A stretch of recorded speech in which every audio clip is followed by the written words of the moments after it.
Hello everyone, in this video we'll learn about frustration. I'm Rima Stanley, lecturer, Triple M College of Nursing.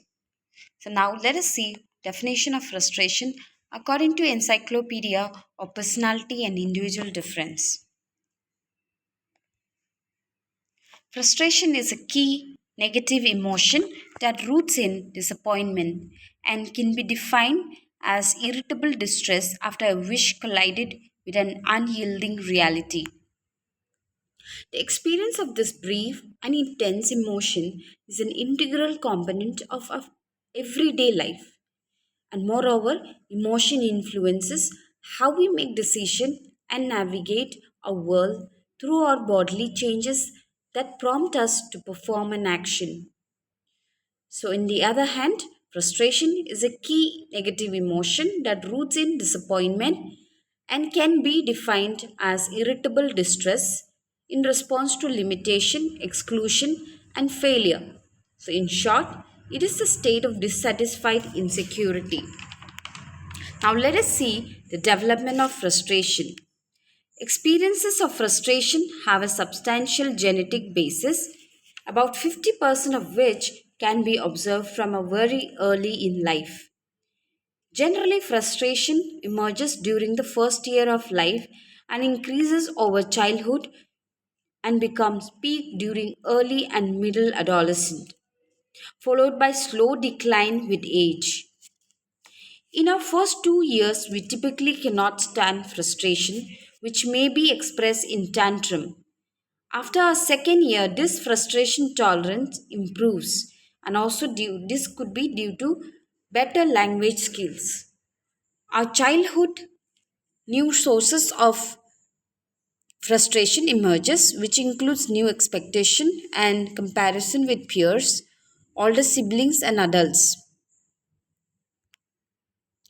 Adults, finally, who predisposed for frustration early in life tend to score high on angry hostility facet, in which frustration clusters with trait, anger, and bitterness. On the other hand, developmental pattern of frustration may vary slightly across gender. Male infants are typically less able to regulate their frustration reactivity physiologically through their behavior. And while childhood frustration proneness is comparable in both genders, boys become somewhat more inclined to frustration than girls over early adolescence until age 16. And adult men typically remain slightly more angry and hostile than women. Now, let us see the causes and consequences of frustration in the social environment. Childhood frustration intolerance has been associated with a broad range of outcomes, including psychological, social, and occupational functioning, well being, somatic, and mental health. Easily frustrated infants are typically perceived to be less attentive, more active, and more distressed to novelty than their less easily frustrated peers, and because of which they are more likely to develop insecure, avoidance, attachment style. Children and adolescents who are easily frustrated report more stressful social events with parents, peers, in part due to the perception of more frequent hostile intent, rejection, and disapproval in others. As such, this positional frustration can have pervasive social consequences in terms of social relationship and interaction, and also with their occupation and job performance.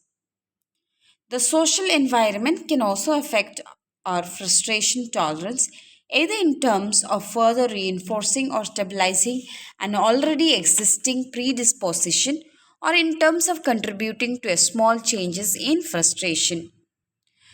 Now, let us see frustration, psychopathology, and life outcomes. High frustration during adolescence predicts increases in general distress and externalizing symptoms such as anger, substance abuse, an increased risk to develop anxiety, depression, substance abuse, and thought disorder, and their symptoms during adulthood. Frustration has repeatedly been related to aggression, attention deficit, such as in the famous frustration aggression hypothesis. Frustration also elicits reactive aggression to a perceived blockage, which can be either internally or externally provoked, resulting in an emotional, impulsive, defensive, hostile reaction.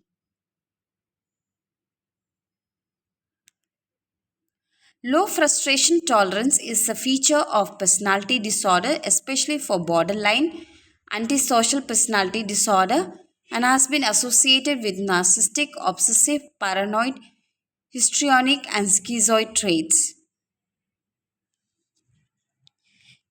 Being easily frustrated is also a commonly reported problem by adults with sleep problems, which is medically unexplained complaints.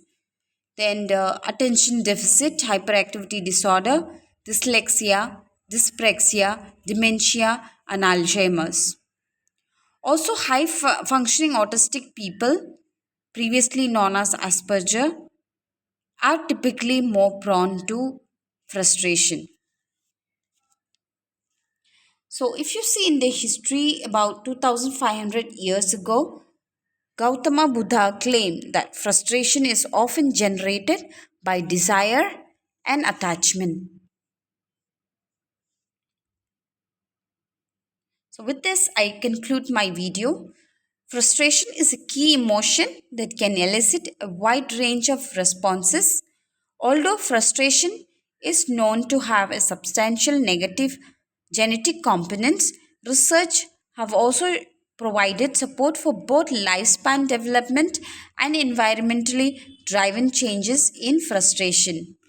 Individual differences in frustration have profound consequences for major life outcomes, including how we shape our social environment, our occupational functioning, our well being, and a risk for developing somatic problems, psychopathology, and aggression.